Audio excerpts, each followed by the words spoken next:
is officially Shark Week, so here to help us celebrate and appreciate these often misunderstood creatures, we welcome back Research Associate from OSU's Big Fish Lab, Dr. Alexandra McInturf. Great to see you. Thanks for having me. Thanks for stopping by during Shark Week with your, I hope we can see this on camera, your shark-adorned skirt. Thank you. Let's talk about the sharks of Oregon and some of the things that we might see off of the coast here. Sure, yes. So Oregon has about 15 shark species, and they're super diverse, which I think is really fun.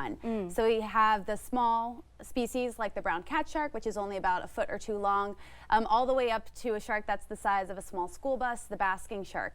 And we have a lot of different characters in between, from salmon sharks, which strand at this time of year, so people might see them on the beaches. They look like fun-sized white sharks.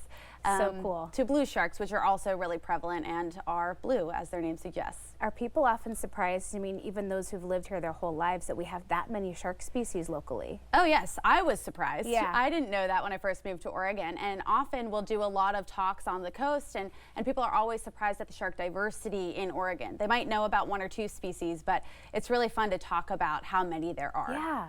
What should we know about human interactions with sharks if we do find ourselves face to face with one of these guys out in the wild?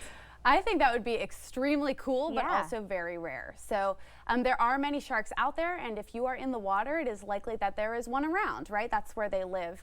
And typically shark-infested waters are actually a good thing. We like to say that this means that ecosystems are healthy. So if sharks are around, that means there's enough prey in the area to support them there.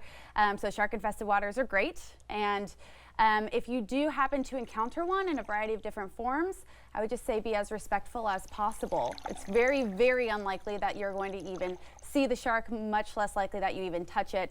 And so I would just say be savvy when you're in the water, very similarly to how you would be if you're walking through the woods. Sure. Tell us more about the Big Fish Lab. You guys do such cool work, and it's just right here locally. Yes, it is, and that's so fun. I love being part of the Big Fish Lab. We are Oregon State University's shark research program, and we were established in 2019.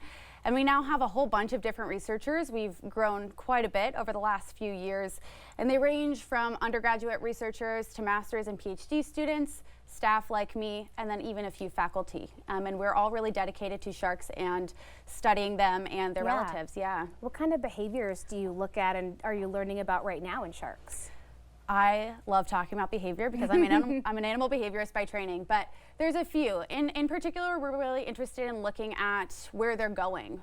We often will put these devices called tags on them to track their movement patterns, and that's really useful for conservation. We can't protect an animal if we don't know where it is.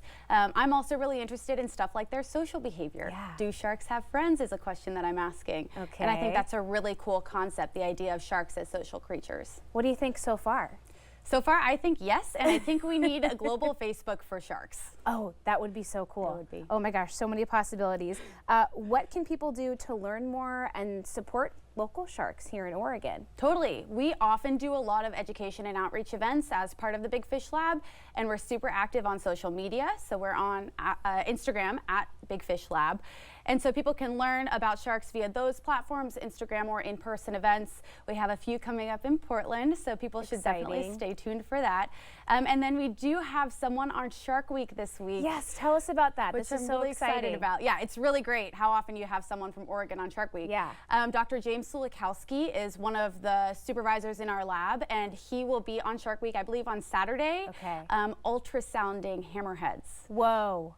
Yes, his specialty is reproductive physiology, so he studies shark moms, and this is a really cool opportunity to see someone we know, and you might be able to know if you come to our events on Shark Week. And hammerheads especially, my kids are obsessed with yeah. hammerheads right now, so that is like a mega cool factor. We'll be Totally. tuning in for sure. Yeah. Do you have other species locally that you're most fascinated by or that you love to get a glimpse of whenever you get the chance? Yes, there's a whole bunch. I mean, anytime we go out on the water and we see sharks, it's very exciting. Sure. Salmon sharks are one of them. You'll often see them around salmon fishing boats.